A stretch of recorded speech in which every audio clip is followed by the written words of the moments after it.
કોંગ્રેસ મોવડી મંડળ પાસે તો શું અપેક્ષા રાખવાની, કારણ કે ધારાસભ્ય કહે છે તે કરવાનું છે લોકોને. ભાઈ આજે રીતે હમણાં પાર્ટી ચાલી રહી છે, તમે ચલાવવા માંગો છો તે રીતે એ કોઈ પણ જગ્યાએ એક પણ સીટ આવે એવી શક્યતા નથી. અને ભારતીય જનતા પાર્ટીની સાંઠગાંઠ હોવાના કારણે કોંગ્રેસ પાર્ટીને નબળી બનાવવા માટેનું આ એક કાવતરું છે. કોંગ્રેસ મોવડી મંડળ પાસે તો શું અપેક્ષા રાખવાની, કારણ કે ધારાસભ્ય કહે છે તે કરવાનું છે લોકોને.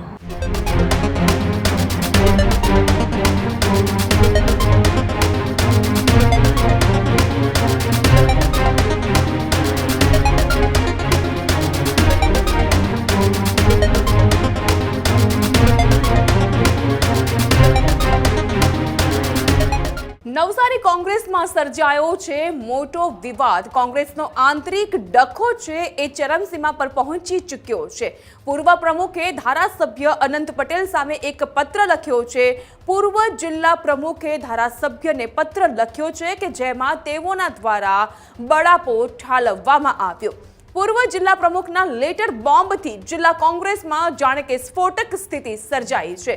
પૂર્વ પ્રમુખ સિદ્ધાર્થ દેસાઈએ ધારાસભ્ય અનંત પટેલને પત્ર લખ્યો અને બળાપો ઠાલવ્યો છે. પૂર્વ પ્રમુખે પોતાને કોરાણે મૂક્યા હોવાનું પત્રમાં દુઃખ વ્યક્ત કર્યું છે. વર્તમાન પ્રમુખ અને ધારાસભ્ય મનમાની કરતા હોવાનો પણ એ પત્રમાં આરોપ લગાવાયો છે.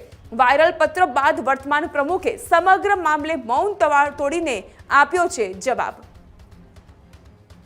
માજી જિલ્લા પ્રમુખશ્રીએ અમારા આદિવાસી ધારાસભ્ય શ્રી અનંતભાઈ અને મારી ઉપર જે કંઈ આક્ષેપો કર્યા છે એ પાયાવિહોણા આક્ષેપો છે. અમે સમાજ માટે, અમારા કાર્યકરો માટે અને લોકો માટે અનેક લડાઈઓ લડી છે.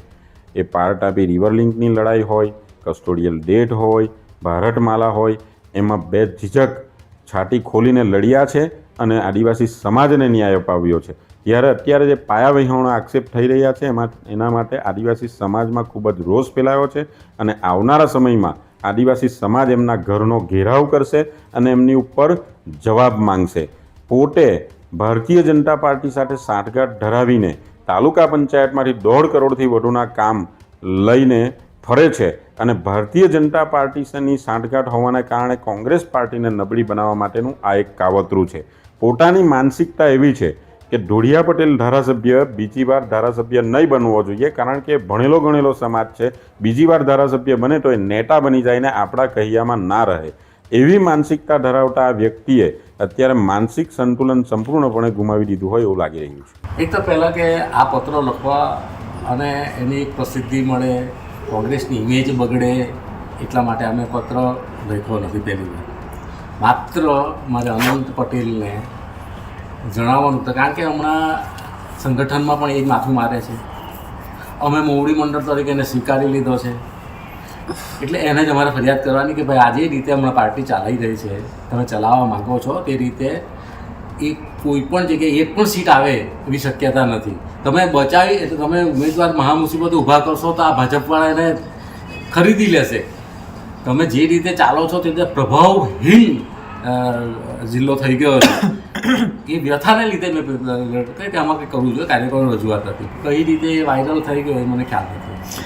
તમારા ઉપર 1.5 કરોડના કોન્ટ્રાક્ટનો આક્ષેપ છે, કોન્ટ્રાક્ટના કામો.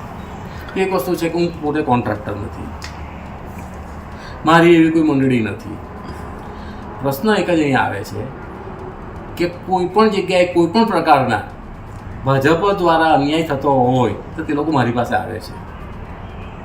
ભાજપના કાર્યકરોએ વધારે કામો લઈ લે અને કોંગ્રેસ તરફી કોન્ટ્રાક્ટરોને કામ ઓછું આપે તો તે લોકો મારી પાસે આવે છે અને એ લોકોને ખખડાવીને કામ અપાવું છું. એ 1.5 કરોડના હોય કે 5 કરોડના હોય.